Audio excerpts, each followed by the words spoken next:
like I think a lot of people have been addressing Black Red Zombies as like, hey, this could be a thing now for reason A, B, C, X, Y, Z. Yeah. But like no one's really playing it. We see someone playing it here in Ruben, sitting at 6-1, leading off with the Cavern of Souls. Seth Manfield playing the deck that you talked about in Blue-White Control. So that's not a deck that I would expect Seth to be playing, but seems to be doing pretty well. Yeah, Seth only plays something a little bit more aggressive most times. Or, or mid-rangey. Yeah, he doesn't sure. really play a pure control deck like this, and what I have a feeling is that this matchup's probably not very good for him.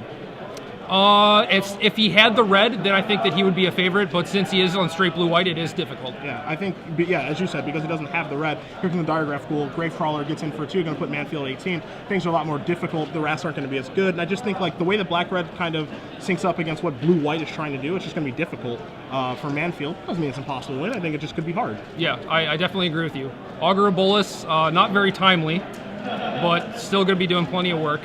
Dissipate decent here, depending on Steve does have a Cavern, but yeah, stuff like Falkenrath Aristocrat, Thundermaw Hellkite, he can still hit those if he's not under a ton of pressure. There's a couple Hell Riders here too. Oh, sure, yeah. But if he's not under a ton of pressure and gets to keep that counter magic open, that's definitely good, but chances are that's not going to be the case. Yeah, I mean, Manfield just wants to be purely reactive as often as he possibly can, just every turn with his mana open and passing, but Zombies doesn't really allow you to do that. You have to actually move on your own turn. I would be very surprised if he wasn't forced to cast a Supreme Verdict on turn 4 or turn 5, depending on what his mana situation is, and at that point, Dissipate's pretty dead.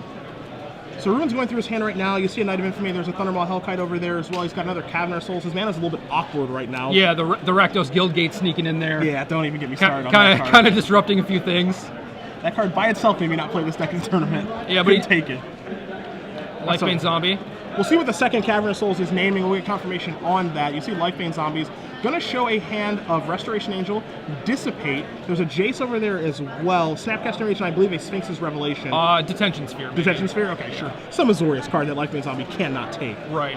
Restoration Angel is going to bite the dust. The other Cavern's naming Zombie as well. So this is a loud declaration that I have a Dross Messenger in my hand that I would like to actually be able to cast this game. Yeah, definitely. Which is kind of sad for Steve. He definitely would rather save that for the Thundermaw in his hand, but unfortunately, he doesn't have a third black source. Yeah. So. Again, you see Ruben's hand. He has Aristocrat. He does have a Thundermaw in his hand. He has a Dross Messenger and a Knight of Infamy. So his hand is pretty good. He just needs the mana to be able to cast the spells. But his board position is quite good right now as well. So, I mean, he's pretty much sitting pretty where most of the spells he draws are going to be live. And then if he draws lands, he's doing good too. So he's in an enviable position. Yeah, being able to take the Restoration Angel before turn 4 with Lifebane Zombie is definitely good for him.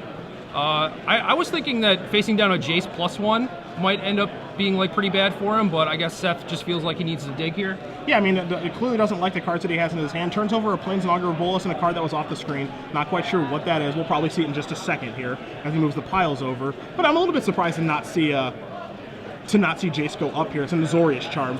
Just because I think the Cumbersome effect is actually pretty good right now. It's definitely good, but maybe Seth is scared of something like Falkenrath Aristocrat, Hell Rider, something like that coming off the top and just killing the Jace anyway. Sure, and then it doesn't actually do anything? Yeah, sure. It's basically a fog and not much else. I'm going to take Augur of Bolas from the Plains, put Azorius Charm to the bottom. Yeah, and now Jace will probably bite the dust next turn, but... Yeah. Seth presumably needed that white, right? He didn't have another land in his hand? Yeah. So if he does ever draw a Supreme Verdict or something, he's going to need that. You would definitely love to have the Azorius Charm, but unfortunately... I mean, Ruben could have split spells versus land, but, I mean, that's kind of risking your playing against a Blue-White Control deck that has so many lands in its because deck. then Seth gets on tap, play Augur, and still have Azorius Charm open. You have to have your opponent pretty well read to be able to make that split. Yeah, I definitely like Steve's split there. So Lifebane's going to come into the red zone. It's going to take care of the Jace, and now here's Dross Messenger post-combat. Going to move Manfield down to 16. He's going to play a Dragonskull Summit, so that means he's drawing the 4th mana, and so most of his hand is on now. Yeah, he did draw it, but unfortunately he couldn't play Falkenrath Aristocrat that turn. That would have been way better for him, but Dragonskull Summit, 2 Cavern of Souls, Rakdos Guildgate, a little awkward on the mana. The mana's not pretty, but it's working out okay. As here's Augur of Bolas, going to look at the top 3. For Seth, he's certainly behind the 8 ball as he's going to take an Azorius Charm. If you're looking for positives right now, the fact that we know he has that Plains in his hand, he can play the Plains and represent Dissipate for the Aristocrat. Yep. So that's a thumbs up in his favor, but he's still in a war of trouble right now. Yes, agreed. He's definitely very far behind on board.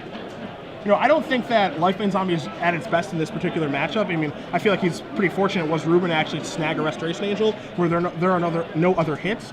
But it being a 3-1 that's unblockable is actually quite relevant right now. Augur Bolas can't get in the way. Yep. You don't really want to Azorius Charm this thing, I don't think. It just doesn't feel great. You'd rather save that for a haste threat, I would assume. Yeah, I mean, Azorius Charm is not one of those cards that you can really afford to save, unfortunately. So, I'm not sure what Seth's going to do here. I think for the most part he is pretty patient, and maybe he will just keep open counter magic.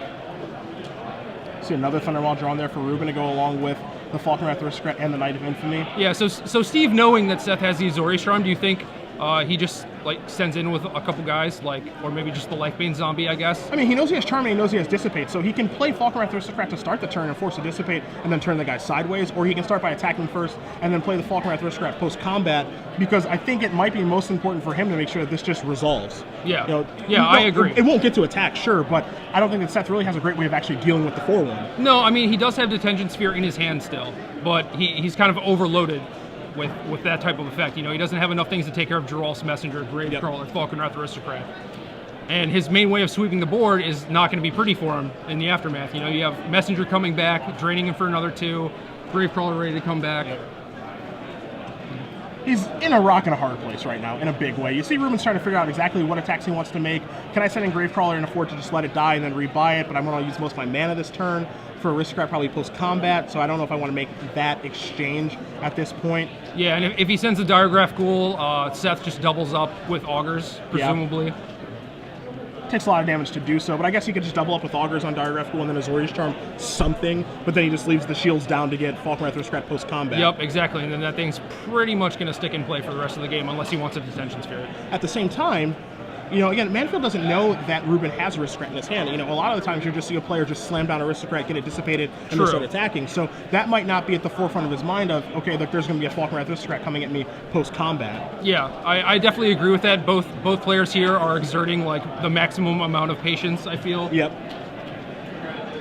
So you're going to see a double block there on the Geralt's Messenger. That's going to end up undying. He's going to come back, drain Manfield for 2, take some damage from the Gravecrawler, and Lifebane Zombie actually goes back on top of the deck. And now you're going to see that post-combat Falkenrath Aristocrat. Yep. And I'm sure Seth isn't incredibly thrilled about that coming to play now. No, actually, since he got to trade off with the front half of Geralt's Messenger, Supreme Verdict here isn't going to be the worst thing, but he does have to deal with that Falkenrath Aristocrat. Yep. But, he's trying to handle the threats one at a time. I think he's doing a pretty nice job, honestly, of trying to handle these threats right now. As you said, Verdict is going to, if Verdict does happen right now, he's going to sacrifice a guy to Aristocrat, the rest of the stuff is going to die. Ruben would draw a Lifebane Zombie and then be able to bring back Gravecrawler. Yep. So he'd be able to reassemble his board very, very quickly. Oh yeah, for sure. So there's Detention Sphere to take care of the Falkenrath Aristocrat. That's step 1 of trying to complete this puzzle for Mansfield. Yep. Still at 12 life, a pretty reasonable life total at this point, I feel like. The thing is just, can he get his head from underneath the water? The water is rising on the boat here, kind of sinking. He's got access to 3 mana.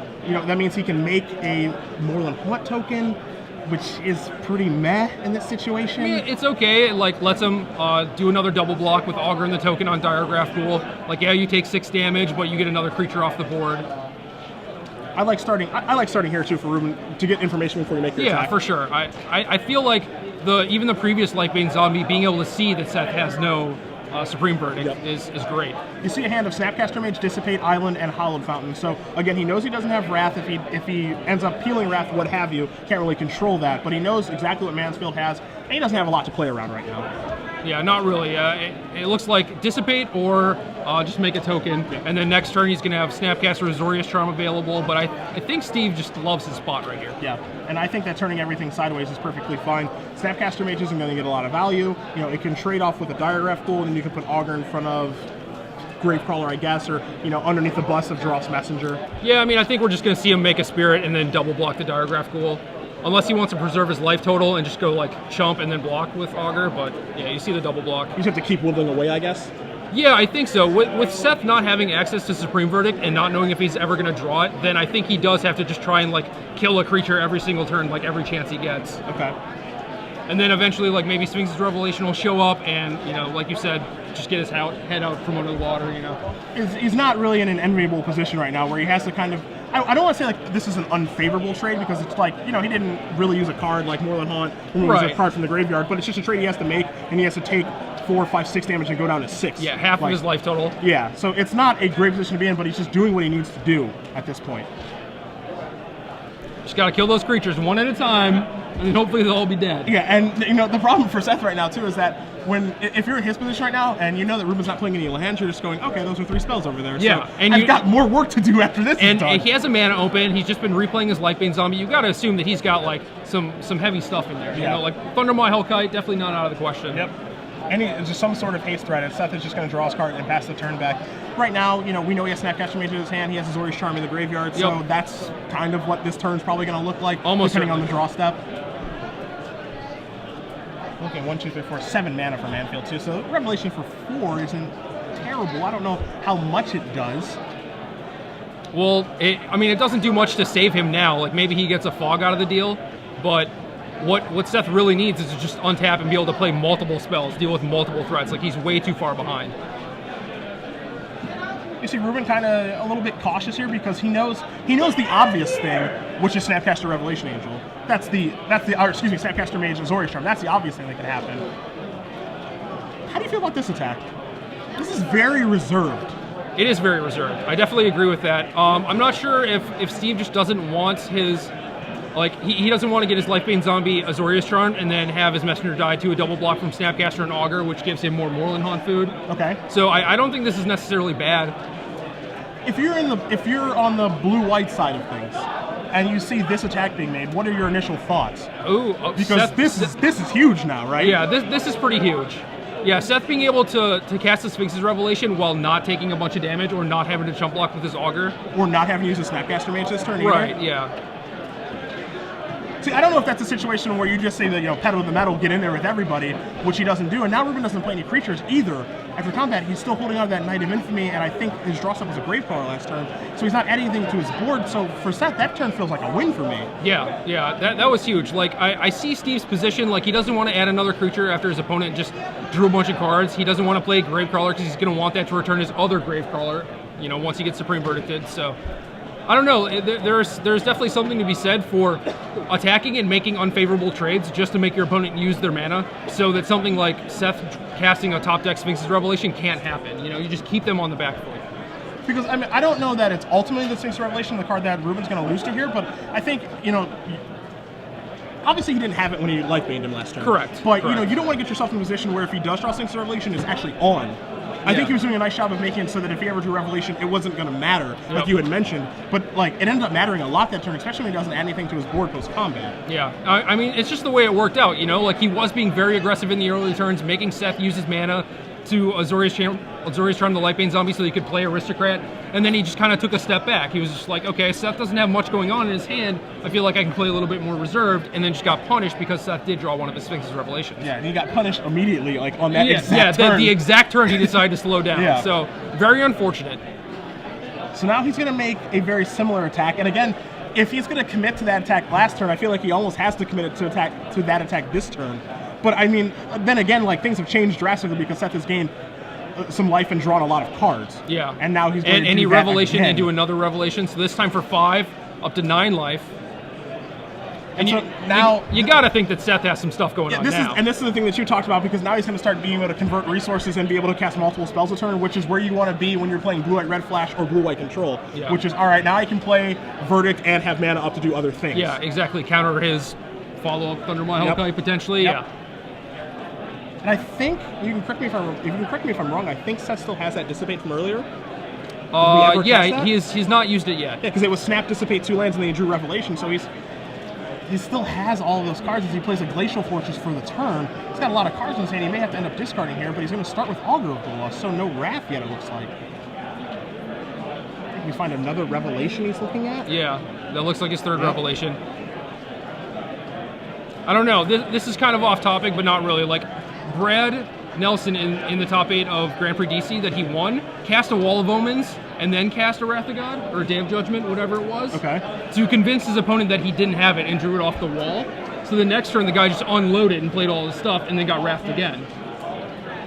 Okay. So I wouldn't put that type of play past Seth. That definitely seems like something that's in his wheelhouse. Okay. Although you got to assume that Steve is kind of choked on mana, and he's not going to be holding back like multiple little things. You know, Sure. If he has something, it'll just be like a Thundermaw Hellkite. So probably not going to be able to take advantage of it in this situation, but it's just something to consider. You know. Yeah, I mean, that's like a high level play, just trying to hook them. Like you draw your card off of the wall, and you're just like, yes, yeah, cast Wrath, and the guy's like, oh, you're so lucky, dumping my guy. It's like, yeah, cast the other Wrath that I've had forever. Yeah. You know, and then just try to hook them really good. Yeah, I mean, I don't think that's outside of Seth's range at all. No. Let's hear Snapcaster Mage, Lifebane Zombie coming into the red zone here, so we might see a Azorius Charm to choke a draw step here.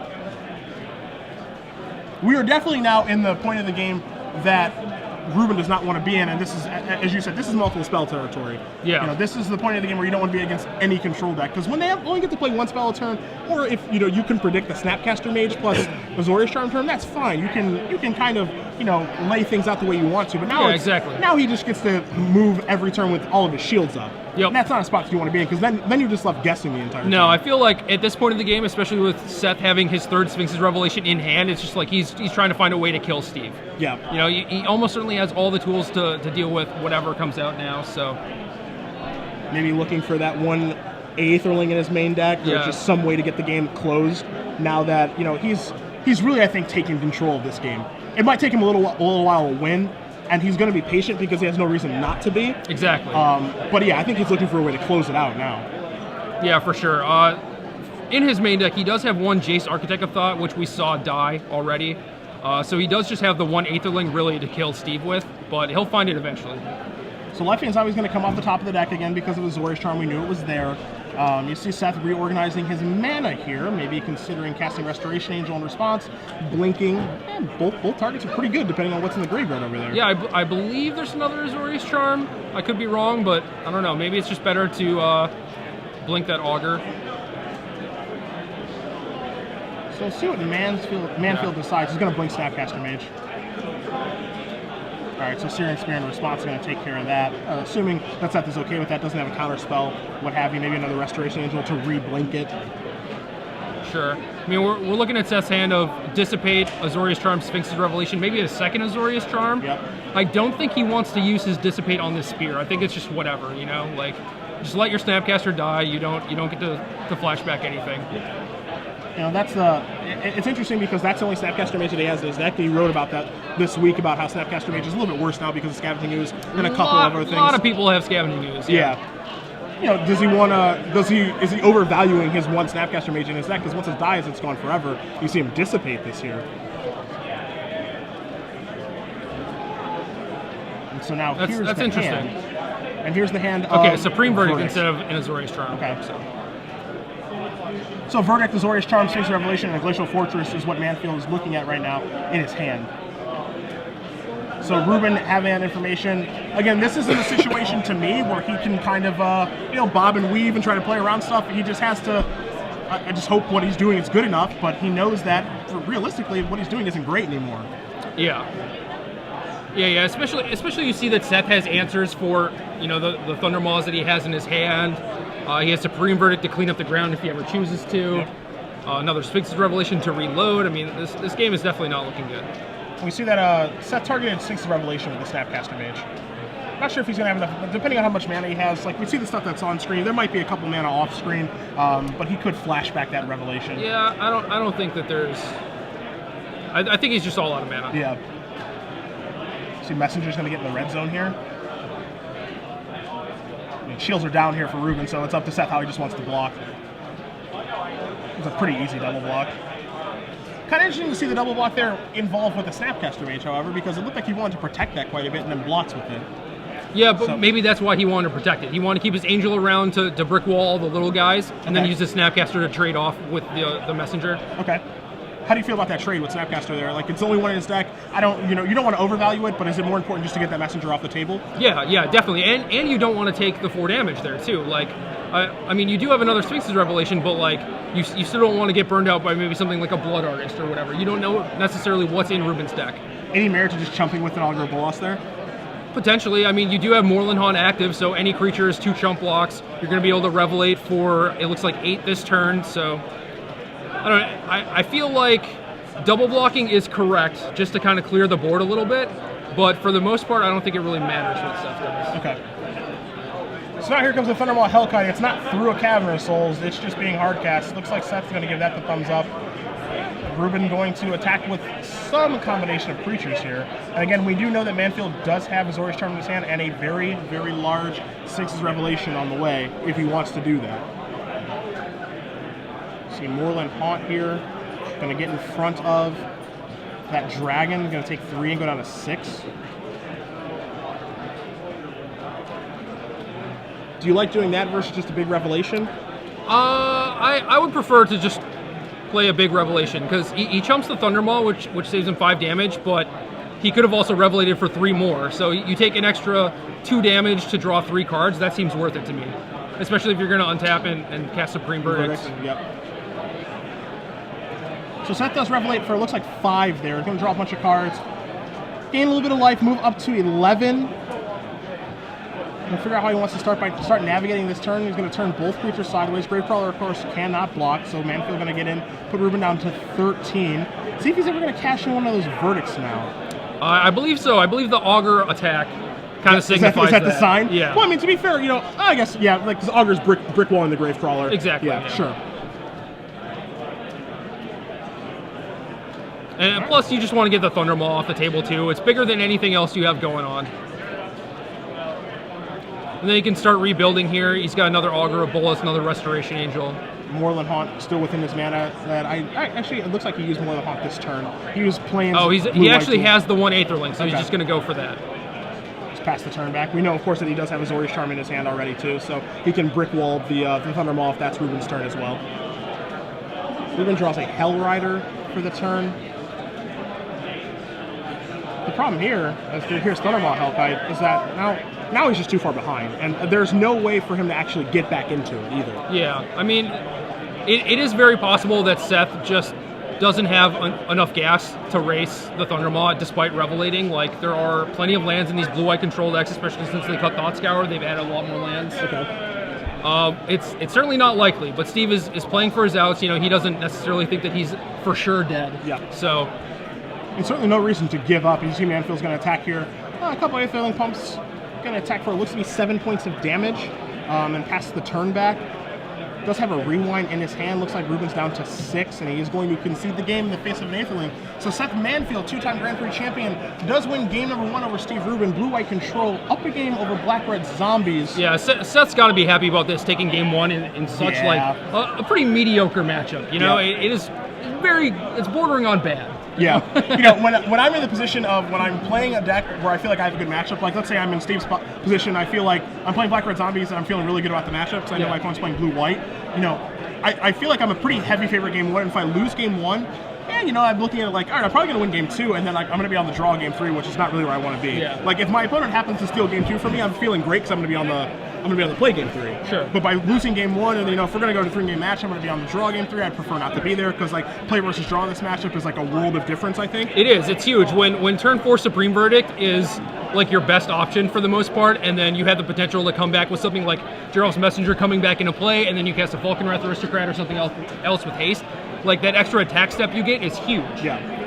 Now you're just looking at a lot different game when you're on the draw. Assuming that we do even get to a third game, and we'll see if things end up playing out that way. We're going to take a look at the sideboards here. We'll start with Steve Rubin's. See if he has any help for the blue-white matchup. He's got 1 Pillar of Flame, 2 Tragic Slip, 4 Vampire Nighthawk, a Victim of Night, 2 additional Thundermaw Hellkites in his sideboard to go with the 2 in the main deck, 2 copies of Skullcrack, and 3 copies of Burning Earth. Gets a little help. A little help, not much, but I think rightfully so. He came in today and just felt like his blue-white matchup was great. Yes. So a couple extra Thundermaw Hellkites, probably a couple Skullcracks. I think Skullcrack for Pillar is just an easy swap. Yeah. And then you figure out what you want to board out for those 2 additional Thundermaw Hellkites. You see 4 copies of Doomblade, 3 copies of Searing Spear, and 2 Pillar Flames are spells. Doomblade not great, but the fact that it takes care of Restoration Angel or an Augur Bolas just to clear the way is worth something. It's good. It's almost certainly better than Searing Spear. Like, Spear is one of those things that, it can help deal the extra 3 points of damage, but Steve's not really playing a burn deck. He's not trying to Lava Spike you and just nickel and dime you out. Like, he's winning with big attacks from big creatures. Okay. So having like a Lava Spike type thing in your deck, not really what you want. I think you would rather have a Doomblade to clear out something like Restoration Angel for sure. So you're thinking Doomblade most of the time going to be better than Searing Spear? Like, you just, the 3 damage, sure. Like, there will be those games where he's at 3, you peel Searing Spear, you go, yes, thank God. Yeah. But that's not how it often plays out. Right. There's a lot of times where you're staring at Searing Spear, your opponent plays Restoration Angel, they kill your guy, and then you finish off with Spear, where if you had Doomblade, you're just better off the entire time. Yeah, you get to kill their Angel and still deal them damage. Yeah. Like, for the most part, Doomblade is going to deal more damage over the course of a game than a Searing Spear will. Okay.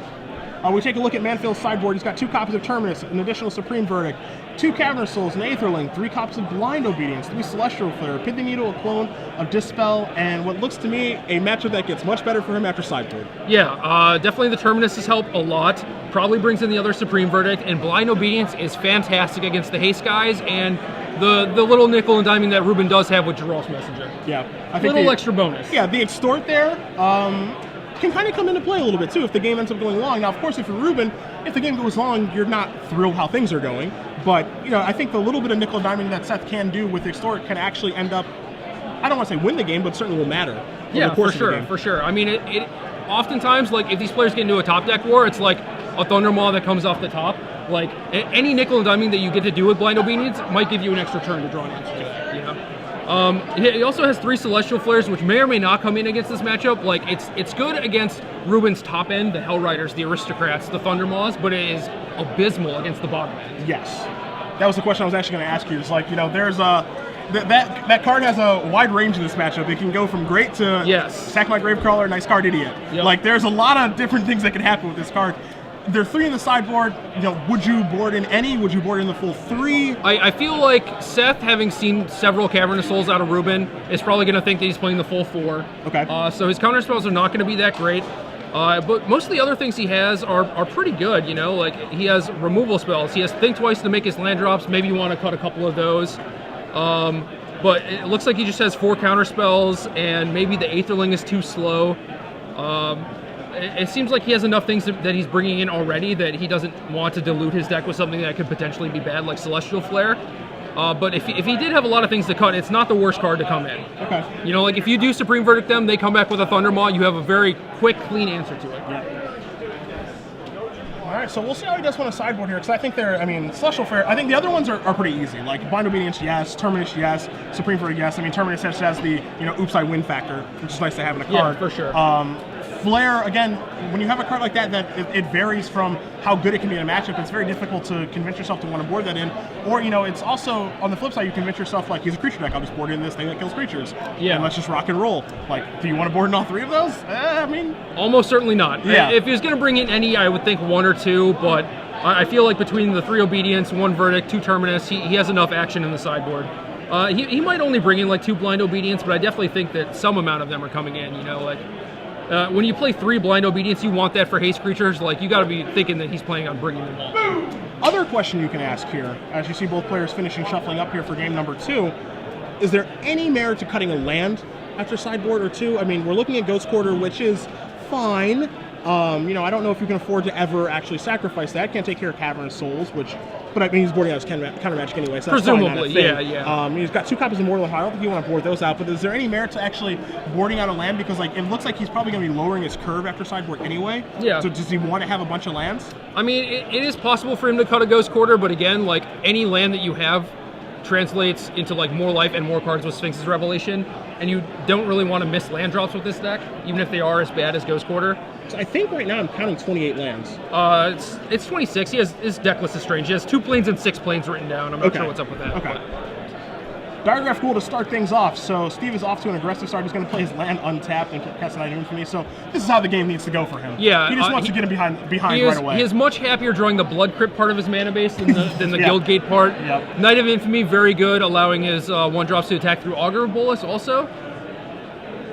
You see the attack there for 3 instead of attacking Did you see the pump fake with Seth? You saw Seth, the pump fake Azorius charm? I was going to ask you, would you attack with both guys? Or do you just like it getting depends. the 3? I think Steve, with Hellrider in his hand and not having a 4th land, you're only missing out on 1 point, really, because the Knight of Infamy has Exalted. So I think it's worth not dealing the 1 point of damage if he doesn't have Azorius Charm than getting your guy put back on top, especially if it's as bad as a Diagraph Ghoul. Yeah, it's interesting, right? Because like you miss out 1 point of damage, and then you can make the argument of like, well, his Azorius Charm's my guy. That's annoying that that's on top of my deck, but like then his Azorius Charm is in Cyclone, so he's not getting deeper into his deck. Like, I think there's a couple different ways that you can look at it. I agree, but imagine what happens if he has Azorius Charms. Next turn he has to draw Diagraph Ghoul again and replay it, and then it's basically like Time Walk. Yeah. And I feel like Seth is more than happy to Azorius Charm. You saw him just try and snap off that Azorius Charm on the night before realizing that as protection from white. Yep. So Seth was more than happy to Azorius Charm anything that was attacking on turn 2 just to buy time. So we see the Augur Bolas. I think it missed. Ruben considering Searing Spearing to get that Augur out of the way.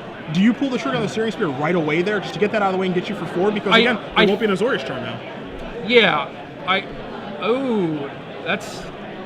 think he just played Hellrider tapped instead of his Guildgate. Oh, yeah. no! That's kind of awkward, but if I was in Ruben's spot, I might Spear the Augur just because if you do draw a 4th land, you play Hellrider, it allows your Knight of Infamy to attack, and that's 3 extra damage that you get in. So again, that's one of those things where you kill their blocker, which translates into you dealing more damage, but I guess Steve just wanted to save it in the off chance that he didn't draw a land or drew a Guildgate. And see, now here's the issue, because now he definitely can't Searing Spear. Yeah, because of Restoration. Yeah, and he can't really attack with Hellrider either. He can still send with the Knight of Infamy thanks to the protection from white, but if Seth wants, he can just block with Augur and then blink it with Restoration Angel if he has it. Yeah, you know, as you said, yeah, he blocks with Augur, Restoration Angel gets one on the stack, and maybe I Searing Spear that now so you don't get to see another card, but that's not even a good turn. No, it's not great. Or he's comfortable just blocking and just letting his guy die. Yeah, so there's your Restoration Angel. And see, the funny thing is that we talked about Doomblade versus Searing Spear during the sideboarding. Yep. If that's Doomblade, I think he just immediately pulls the trigger to kill the Augur and just keeps moving. But like now, oh yeah. Now Since it was Spear, he was like, oh, maybe it can finish him off. Yeah, now or maybe get him for yeah. 3 points of damage. Now I'm looking at Lava Spikes tonight. I have to get him to like 3, or I have to get him to 6 and draw another Spear. So maybe it's clouding his judgment on what he should be doing with that card. Yeah, I'm not sure. I mean, if the Spear was a Doomblade here also, like, you get to kill the Restoration Angel, perhaps, and then your Hellrider is free to attack, maybe. Yep. So, yeah, I'm pretty sure Doomblade is better in this matchup. But. And now he's put in this like terrible position too, right? Where I want to Spear that, but I also kind of want to cast my Hellrider when my opponent's tapped out. Yep. Yeah, now he's in this absolutely terrible situation, and it's like Seth is just like, well, I want you to cast Hellrider when I'm tapped out because I'm going to wrath you, and this is awesome because you have a Searing Spear in your hand. Yeah. And so you just can't win now unless you just draw like Running Aristocrats or what have you, and you want to put your opponent in that position as often as you can. Yeah. So Seth very happy. Again, this is like one of those turns with the Azorius Charm thing where basically nothing happened because Seth just got to fog his attack. Steve had to use his mana to Searing Spear the Augur to prevent Seth from going deeper into his deck. So effectively a Time Walk. Effectively, yeah. Now he's attacking here. You know, the reason for the attack is because, I mean, Steve is just likely just going to attack with the Knight of Infamy, so there's no reason to hold back the Angel. Might as well get your 3 points in. Also, Steve is taking some damage from his land, so, you know, Seth can close out this game pretty quickly, too. Yeah, again, like, this deck, while it's not as much of a flash deck as Prozac's initial version, like, you can still turn the corner very quickly and start going the tempo route. See, Thunderbolt Hellkite was the draw for Steve last turn. He's drawn a mystery card this turn. Skullcrack. He has a Skullcrack in his hand. Okay. That could also, you know, it's funny because that's the other thing that could be weighing his decision with that Searing Spear, is because he knows that he's sideboard up to 5 waste, steal 3 points of damage. Yeah. You know, so that's maybe true. I can't actually finish you off with a couple points of burn, 2 burn spells. Here's a Dissipate to take care of that. Yeah, it looks like despite the Cavern Soul, Seth did leave in Dissipate, which is fine because a lot of the higher end things they don't share creature types, you know, so it's hard to Cavern everything. Yep. But as you can see, his mana's a little awkward. Only gets to cast 1 spell this turn, so he's going to take the 4 damage. The other thing too, as you see the Dissipate take care of the Hellrider, is that a lot of the time when you're playing zombies, your assumption right away is that the opponent's going to side up with their counter magic because why wouldn't they? Yeah. Like, when are you going to actually be able to counter something, especially on the draw? Like, you can make an argument for leaving it on the play, but on the draw, like, why would you leave it in? I've got Caverns, I'm going to slide underneath you, you're going to have to respond to things, and I'm just going to be able to cast my spells. That was going to resolve. So a lot of the time, the counter magic is going to be dead. If you're blue-white and your opponent is of that mindset, that might actually lead you to actually want to leave in counter spells or a counter spell because they think that they're not going to be there. Yeah, I mean, they might be fine just blowing a Cavern on turn 3 to play their Messenger rather than like waiting to force through their Hellkite, which they might do, you know. So he's going to go Ghost Courting his own land. I feel like this might be... He floated a white off the plane, so it looks like an Azorius Charm on the Diagraph Ghoul. Okay. How do you feel about this? Using a resource? Using I his own think ghost core to go that's- down a land? I think that's fine. Like in the general sense, that's typically a bad idea. But Seth knows that if he takes that attack, he's down to 7. Doesn't have a way to really beat that Knight of Infamy, and he is kind of in a racing situation. You know, like he's being pretty aggressive. So I think it's fine if he's not sitting on Sphinx's Revelation. Knight, oddly enough, very, very, very good in this matchup. As I say that, he draws an Augur Bolas. I'm going to play it. So. It's still good, man. Exalted gets through Augur, no big deal. All right, so there's a Think Twice, so a little bit of velocity as well. There's another Ghost Quarter. So he did keep in all his lands, and having 4 colorless lands is kind of punishing him. You would think that just cutting a color and going straight blue-white, you would have better mana. Yeah, but somehow the 3-color decks just have way better mana. Gonna get in for 3 here. Exalted Trigger, so that's gonna go down to 6. There's the Dire Ref Pool. Again, Seth has to be a little bit careful here. Again, because now he knows, as here's to Think Twice, he knows that Steve has left in Searing Spear. Doesn't know how many he has. That was kind of awkward, actually. He Think Twice, leaving his Ghost Quarter open. I guess if he drew Terminus, he could Ghost Quarter himself again if he wanted, but you would think that he would just leave open the plains if he brought in the 2 Terminus. Sure. Restorations are going to come across, puts you down to 7. You know, Seth could be thinking right now that, you know, I can basically use Revelation as a fog. Yeah. But Skullcrack is going to blow that plan up if that's actually if that's what the game comes down to. Yeah, that's definitely a potential. But Seth does know that he has Searing Spear in his deck, and he has the willingness to keep it in after sideboard. So you have to be somewhat wary of that. Like, I don't think you're really expecting Skullcrack out of a zombie deck necessarily, but I think just the fact that he's going to play around Searing Spear might lead him to play around Skullcrack as well. So in comes the Knight. We're going to start by casting Think Twice. Maybe try to... Nope, Snapcaster Mage. I wasn't sure if we were going to try to spike a Terminus. So starting with Snapcaster Mage, the 1-0. I don't think he wants to Terminus here, actually. I think he just wants to kill Steve. He's at 7. That's 2 hits between Restoration Angel and Moorland Haunt. Okay. So I think he's just trying to live, just not die, and then, you know, hopefully can kill him in 2 turns. Okay. A lot of bobbing and weaving. He's going to looks like he's starting to dissipate. That's reasonable. Yeah. And block here. This is actually going to let him trade with the Knight. That's a big trade there for Seth. That one Snapcaster is just doing work. Yeah. It's a big trade because, you know, it's difficult too for Steve because he would rather attack with the pro white guy so his Dire Grapple doesn't get his Zorius Charmed again. Yeah. But the Dire Grapple would be a 3/3 with Exalted, so which one am I supposed to attack with? It's kind of a damned if you do, damned if you don't situation. Yeah, exactly. And there's the Moorland Haunt activation, going to put a Spirit into play. So as you mentioned, now we're looking at a 2-turn clock on Manfield's side. He can start by attacking for 4 here, put Ruben down to 3, and then the Spirit doesn't even have to get in the next turn. Yeah. All he just needs is to connect with Restoration Angel once. And so now I feel like you see Steve, I think, looking at the Skullcrack going, I didn't really want to have to do this right now. Yeah.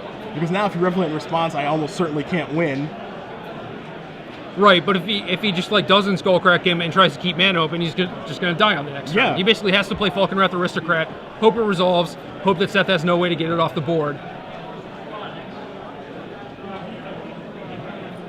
And I think that Seth has another creature in his graveyard too, so Moorland Haunt could even be activated. Yeah, he does. He has another Augur, so even if he does stick a Falkenrath Aristocrat, he could just get swarmed with spirits potentially. Mm-hmm. So here's a Skullcrack. Gonna put Manfield down to 3. So 3 to 3. Yep. First Lava Spike wins. Another Thundermaw. Gonna cast Falkenrath Aristocrat. This is a counter spell, isn't it? The Syncopate. He left in more counter magic than we thought he would. Seth is a patient human being. I knew that, but I did not know that he was going to keep in all of his counters. What did he cut? What did he take out? I have no idea. Either way, Seth Manfield's going to win this match 2-0. Blue-white control, moving on to 7-1 for the 2-time Grand Prix champion. That is not bad. Steve Rubin, I think, you know, getting paired in this matchup, thought he had a good matchup, but while the matchup on paper may look good, you know, the head-to-head, the player-to-player matchup is another story entirely. Right. And plus the blue-white matchup is incredibly tricky.